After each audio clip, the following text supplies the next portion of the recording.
Bismillahirrahmanirrahim. Assalamualaikum warahmatullahi wabarakatuh. Oke teman-teman sekalian, hari ini kita bertemu lagi dalam suasana yang menggembirakan karena kita akan melanjutkan proses perkuliahan kita. Adapun topik yang akan kita bahas pada kesempatan yang berbahagia ini adalah yaitu sikap dan kepuasan kerja. Tentu teman-teman sudah tahu apa itu sikap dan apa itu kepuasan kerja. Akan tetapi untuk membuat pembahasan ini lebih detail, maka mari kita simak secara seksama, bahkan kalau perlu dengan antusias yang sangat tinggi. Kita awali teman-teman bahwasanya yang namanya sikap itu adalah yaitu suatu pernyataan evaluatif. Teman-teman perlu garis bawah ini adalah pernyataan evaluatif, baik itu adalah sesuatu yang menyenangkan ataupun tidak menyenangkan. Entah yang dilihat itu, yang dievaluasi itu adalah orang, peristiwa, informasi atau apapun, yang mana hasil evaluasi tadi akan berdampak pada pikiran kita, yaitu entah senang ataupun entah tidak senang terhadap peristiwa atau objek atau orang. Ini kaitannya dengan sikap. Kemudian komponen sikap itu teman-teman sebenarnya secara umum sebenarnya terbagi atas dua, yaitu ada namanya perilaku, kemudian ada namanya pada tataran pemikiran. Namun para ahli kemudian membagi bahwasanya pada tataran pemikiran ini sebenarnya bisa dibagi menjadi dua hal, yaitu ada namanya komponen kognitif dan ada namanya komponen afektif. Dalam komponen kognitif ini yaitu bahwasanya sikap itu adalah evaluasi terhadap sesuatu yang kaitannya dengan keyakinan. Sedangkan yang namanya komponen afektif itu adalah evaluasi kita terhadap sebuah objek, ini dikaitkan dengan perasaan emosional atau rasa atau emosional yang kita refleksikan dengan berbagai macam pernyataan. Adapun komponen yang ketiga dari sikap itu adalah perilaku, ini terimplikasi dalam apa yang kita lakukan ketika kita mendapatkan atau merespon terhadap sebuah objek atau peristiwa ataupun merespon terhadap orang. Kemudian ada sesuatu yang sering menjadi pertanyaan teman-teman, yaitu apakah perilaku itu selalu mengikuti yang namanya sikap? Ini bisa kita lihat faktanya teman-teman, bahwasanya secara umum yang namanya perilaku itu selalu terkait dengan sikap. Sebagai contoh teman-teman, ketika teman-teman itu memilih perkuliahan, misalnya saya pengen kuliah di program studi manajemen, bisa jadi pernyataan pengen kuliah di prodi manajemen ini bisa jadi itu tidak muncul begitu saja, akan tetapi mendapatkan stimulus dulu dari orang lain. Dan kecenderungan orang itu memilih sesuatu itu selalu ada kaitannya karena dia menyenangi hal itu. Begitupun juga orang akan cenderung menghindari segala sesuatu yang mereka tidak sukai. Jadi tadi kaitannya teman-teman, namanya perilaku itu selalu ada kaitannya dengan sikap. Ketika kita menunjukkan sikap senang terhadap sesuatu, maka kita akan berusaha untuk mendekati itu. Begitupun juga ketika kita tidak senang dengan terhadap sesuatu itu, maka kita akan berusaha untuk menghindari itu. Inilah teman-teman terkait dengan sikap. Kemudian apakah memang sikap itu konsisten? Ini juga menjadi pertanyaan teman-teman. Seberapa konsisten sih sikap itu? Seorang ahli mengatakan bahwasanya ahli tadi yaitu Festinger, dan Festinger itu dia merumuskan sebuah teori, ada namanya cognitive dissonance. Yang inti daripada teori ini adalah bahwasanya sikap, kembali ke konsep awal tadi, yaitu mengikuti perilaku. Akan tetapi kadangkala kita bersikap terhadap sesuatu, kadangkala itu tidak konsisten teman-teman, karena ada faktor-faktor yang lainnya.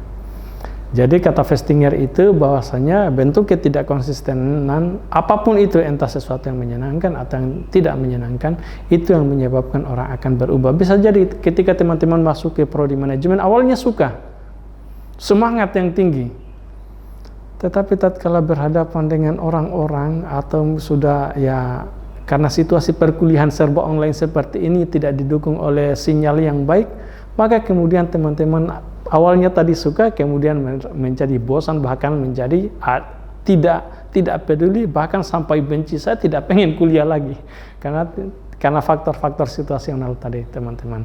Tapi kembali ke dasarnya, awalnya tadi suka sehingga teman-teman memilih prodi manajemen. Itu sebagai contoh teman-teman. Kemudian terkait dengan ya apa saja sih sikap kerja yang paling utama utamanya ketika kita berada dalam sebuah organisasi. Yang paling penting itu adalah yaitu ada ya para ahli memang sudah mengidentifikasi berbagai macam variabel, akan tetapi kita masukkan pada poin yang pertama sebagaimana juga topik kita yaitu sikap dan kepuasan kerja. Maka bahasan lanjutannya adalah yaitu kepuasan kerja. Kepuasan kerja itu didefinisikan sebagai suatu perasaan positif terkait dengan pekerjaan, yaitu bagaimana seseorang memandang pekerjaannya yang dihasilkan dari suatu evaluasi atas karakteristik pekerjaan tersebut. Seseorang dengan tingkat kepuasan kerja yang tinggi pastilah memiliki perasaan positif terhadap pekerjaannya. Contoh teman-teman ketika mendapatkan sesuatu yang positif dari pekerjaan, maka teman-teman akan betul-betul termotivasi. Sesuatu yang positif itu bisa jadi adalah dukungan dari rekan kerja, dukungan dari senior, dukungan dari atasan, atau misalnya pekerjaan yang menantang, atau bahkan misalnya dukungan dari segi finansial. Ketika dukungan atau faktor-faktor tersebut itu kita pandang positif, maka itu akan menyebabkan kita merasa puas dalam pekerjaan kita, dan juga kepuasan ini akan memunculkan motivasi yang tinggi untuk bekerja lebih ekstra dan lebih giat lagi. Nah, dalam teori kepuasan kerja, kalau seandainya kita kaji teman-teman, memang ada banyak teori yang membahas tentang itu. Akan tetapi pada kesempatan ini, yaitu kita fokus kepada ada namanya teori dua faktor, ada namanya teori nilai, ada namanya diskrepansi, sampai dengan teori ekuitas. Teori dua faktor ini teman-teman kaitannya dengan namanya, orang sering katakan ini pendapat Herzberg sebenarnya. Orang sering katakan ada namanya motivator factors dan ada namanya hygienist factor. Ini kaitannya dengan kepuasan dan ketidakpuasan. Dan para ahli yang meriset tentang ini, mereka kemudian hampir sepakat bahwasanya keberadaan motivator faktor itu adalah sesuatu yang paling penting dalam pekerjaan yang akan mendorong orang-orang untuk merasakan kepuasan yang tinggi dalam pekerjaan. Karena teman-teman, kalau seandainya misalnya kita bekerja hanya berdasarkan hitungan materi atau hitungan gaji-gaji, itu sangatlah sedikit sumbangsi kepuasan gaji tadi terhadap kepuasan dalam diri kita, itu sangat sedikit. Berbeda dengan misalnya ketika kita mengharapkan sebuah prestasi yang tinggi atau aktualisasi diri bahwasanya pekerjaan ini sangat menantang sehingga saya harus selesaikan dengan baik. Dan tatkala teman-teman mampu menyelesaikan pekerjaan itu dengan sebaik-baiknya, maka kepuasannya itu melampaui imbalan dari gaji atau imbalan materi tadi. Kemudian ada namanya teori nilai. Nah, ini kalau dalam teori nilai ini kaitannya bahwasanya orang akan merasa puas ketika nilai outcome yang dipersepsikan oleh individu tadi ya sesuai dengan realnya. Makanya orang tatkala melihat nilai dari outcome pekerjaannya kaitannya dengan kepuasan kerja, nilai outcome dari pekerjaannya itu ternyata tidak bersesuaian dengan persepsi dia, harapan dia, maka itu akan menimbulkan ketidakpuasan. Hampir sama juga dengan diskrepansi teori teman-teman. Diskrepansi itu yaitu antara apa yang diharapkan dengan apa yang didapatkan. Harapan yang tinggi harusnya pendapatan maksudnya yang didapatkan lah, karena kalau ada pernyataan pendapatan itu akan identik dengan nominal, tetapi apa yang diharapkan dan apa yang didapatkan itu harusnya balance, dan tatkala terjadi diskrepansi yaitu ketidaksesuaian, maka orang akan merasa tidak puas. Kemudian ekuitas teori juga membahas tentang itu, yaitu membandingkan antara input kemudian input orang. Sebagai contoh misalnya teman-teman masuk ke prodi manajemen, kuliah 4 tahun, setelah itu selesai dengan gelar S1 dengan pengetahuan, katakanlah kalau seandainya dibuat skala pengetahuan 1 sampai 9. 2 orang, setelah itu teman-teman katakan melamar pekerjaan di perusahaan tersebut. perusahaan tertentu, perusahaan A. Satu orang diterima, kemudian satu orangnya tidak diterima. Teman-teman akan membuat perbandingan, namanya comparison person, yaitu kok sama-sama lulusan S1 manajemen, kita selesainya bareng, durasi waktunya juga sama-sama 4 tahun, IPK juga sama, tetapi kenapa dia diterima dan kenapa saya tidak diterima? Faktor perbedaan ini juga akan menimbulkan ketidakpuasan. Ketika input dan outcome antara satu orang dengan yang lainnya itu sama, harusnya juga hasilnya sama. Tetapi ketika terjadi perbedaan, maka akan menimbulkan ketidakpuasan, teman-teman. Kemudian konsekuensi dari kepuasan kerja itu ya banyak, teman-teman. Yang secara umum, orang ketika merasa tidak puas, dia akan melakukan, ya awalnya adalah malas. Ketika masuk kerja, malas. Ketika diundang rapat, keluar. Ada namanya penarikan diri. Dia akan berusaha untuk menghindar dari berbagai macam beban yang diberikan kepadanya, beban atau tanggung jawab yang diberikan kepadanya. Ini konsekuensi ketidakpuasan. Adapun misalnya konsekuensi kepuasan, orang akan cenderung menunjukkan kinerja yang paling tinggi, loyalitas yang luar biasa. Tetapi ini sama juga sebenarnya, antara konsekuensi kepuasan dan konsekuensi ketidakpuasan itu hampir sama. Orang yang tidak puas pun bisa jadi dia tetap berkinerja, karena dia memandang faktor lain, bahwasanya namanya ketidakpuasan itu bukan hanya dari satu sisi. Misalnya tidak puas dengan bos, tidak puas dengan gaji, tidak puas dengan support teman-teman, bisa jadi dia akan puas pada lingkungan kerja, yaitu pada faktor ketika dia didukung, misalnya realisasi kepercayaannya, dia mampu mengimplementasikan keyakinannya di tempat kerja, bisa jadi dia akan puas dengan itu, tetapi tidak puas dengan faktor yang lainnya. Jadi banyak hal, teman-teman. Kemudian kadangkala, bahkan seringkali ya teman-teman, namanya kepuasan kerja itu butuh survei. Kalau seandainya kita ingin mengukur seberapa puas sih si A terhadap pekerjaannya, maka yang berikan survei dia atau berikan kuesioner kepada rekan kerjanya, timnya, bahkan kalau perlu atasannya atau bawahannya, bahkan survei juga orang tersebut. Berikan pertanyaan-pertanyaan yang menunjukkan dari pertanyaan itu kemudian tergambar bahwa ternyata si A ini memang tidak puas dengan pekerjaannya. Tidak puas dari segi apa? Bisa jadi tadi dari segi lingkungan, dari segi support atasan, dari segi gaji, dari segi keamanan kerja dan lain sebagainya. Banyak faktor, teman-teman. Jadi itu harus disurvei, setiap orang harus disurvei. Dan rata-rata orang yang puas dengan pekerjaannya itu, teman-teman, yang puas dengan lingkungan kerjanya, yang puas dengan supervisornya, yang puas dengan pengawasnya, bahkan merasa puas dengan bawahannya, mereka akan loyal dalam organisasi dan mereka akan menunjukkan kinerja yang tinggi. Namun begitupun sebaliknya, ketika orang tidak merasa puas terhadap pekerjaannya, entah itulah masalah dukungan, masalah gaji, masalah pelayanan dan lain sebagainya, orang akan cenderung menghindar atau bahkan menarik diri. Dan ketika dibandingkan mana sih yang paling penting bagi seorang individu itu, apakah misalnya pekerjaan yang menantang untuk mendukung kepuasan kerja, ya, apakah pekerjaan yang menantang, pengawasan atau support dari atasan, support dari rekan atau support dari bawahan, dibanding dengan masalah yaitu bayaran, gaji ataupun peluang promosi, mana yang paling cenderung menciptakan kepuasan kerja? Yang pertama tadi, yaitu masalah pekerjaan yang menantang, pengawasan yang betul-betul ya supervisor yang mendukung lah, ataupun rekan kerja bahkan bawahan yang mendukung perkembangan karir kita, itu yang menimbulkan kepuasan kerja yang cukup tinggi dibanding dengan gaji. Kemudian dampak dari kepuasan dan ketidakpuasan itu, sebagaimana yang disebutkan tadi, bahwasanya orang akan cenderung keluar dari organisasi, keluar dari tim, keluar dari pekerjaan. Bahkan ya, respon mereka juga ya bisa jadi mengeluarkan ya suara-suara pembangkangan, ketidakloyalan, bahkan pengabaian terhadap berbagai macam aturan atau berbagai macam tugas yang telah diberikan kepada mereka. Ini imbas dari ketidakpuasan, ataupun bahkan bisa jadi imbas juga dari kepuasan kerja, bisa dibolak-balik, teman-teman.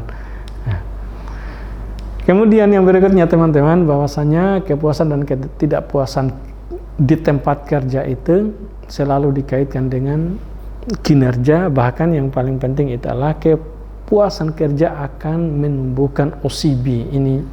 Kalau kinerja kita tahu kinerja, entah kinerja individu, kinerja tim maupun kinerja organisasi. Tetapi yang paling penting juga dalam diri harusnya tertanam dalam diri seorang pekerja, atau entah dia posisinya pekerja itu posisi sebagai pimpinan, sebagai karyawan ataupun yang lainnya, itu adalah perilaku OCB, yaitu orang mampu bekerja meskipun pekerjaan itu sebenarnya tidak terdeskripsi dalam tugas-tugas formal mereka, akan tetapi mereka melakukannya hanya berharap bahwasanya pekerjaan ini akan memberikan impact yang positif bagi organisasi.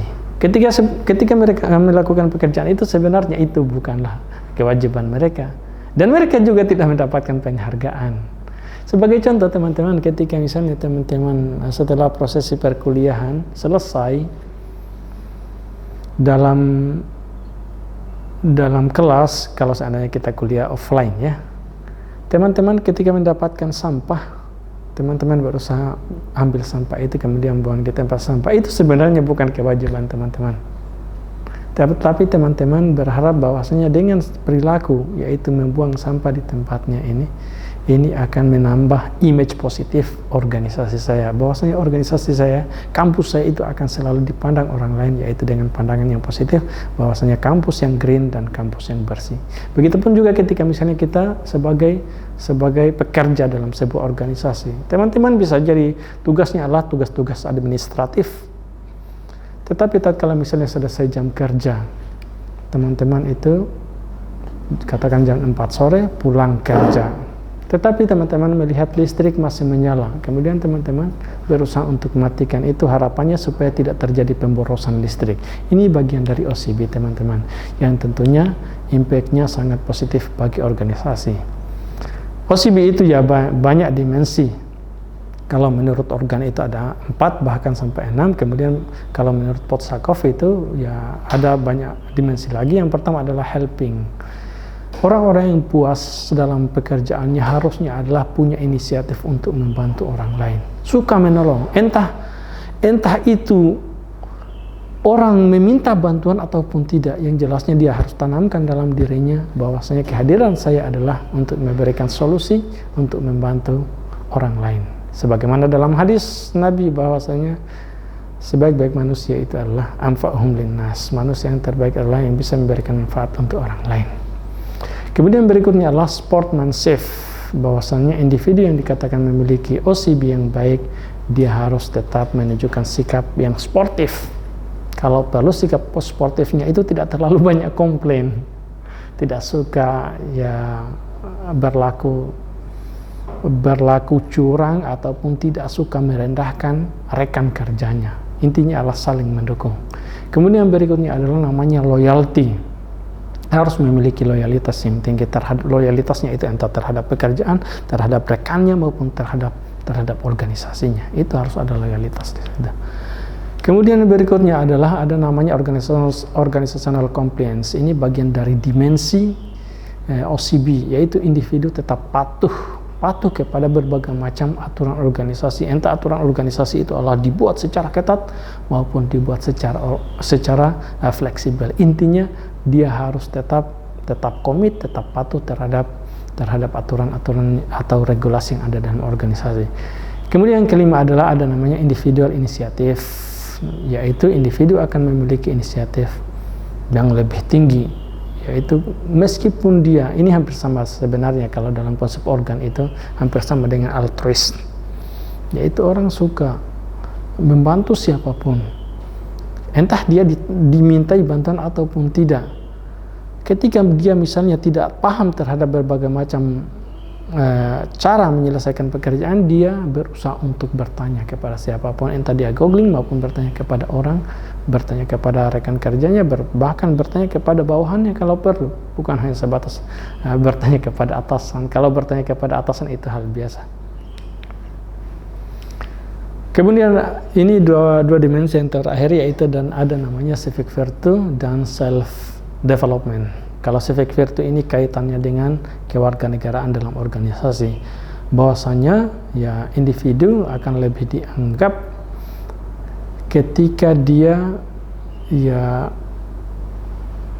keberadaannya lah, menginformasikan keberadaannya dalam organisasi, karena ini kaitannya dengan kewarganegaraan. Dia segala macam entah yang dirinya maupun kalau perlu bahkan ya sampai dengan keluarganya ya, dia informasikan terhadap kepada organisasi.